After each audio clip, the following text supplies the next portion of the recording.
As an interior designer, we might not be able to do or change things as what we designed because of the house structure. Understand the structure and keep it safe is our work priority. I'll share some cases at my own house.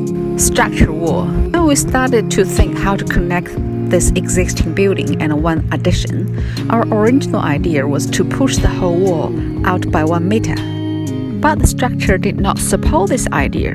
The existing walls are structure walls. They were required by engineers to give this building strength and rigidity. It makes this building safe for the earthquake and high wind. Our final solution was keeping this original wall frame and that wall, only push the door 1 meter away and build a short corridor to connect the new building and the old one. But the gap space just perfect for our barbecue to get away from the wind.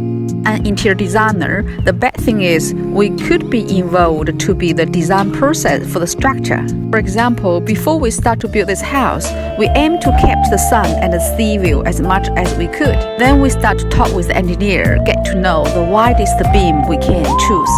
Once we know how much to make the hole, then we go to the window designers, make them strong enough to resist the wind and the earthquake. That's what we got right now after all of the planning and hard work. And heavy item on the wall. When we design to hang the heavy items on the wall, such as the shelves, the arts, mirror, monitors, etc., we have to know where the frames are behind the chipboard. Make sure all items are attached tightly with the frame. Not drop down to hurt the people or damage the items. Flooring. We chose natural timber and bamboo floor over the top of structure ply.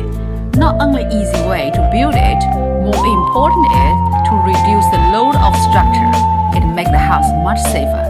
In general, when we make interior design decisions, we have to know the structure of the building.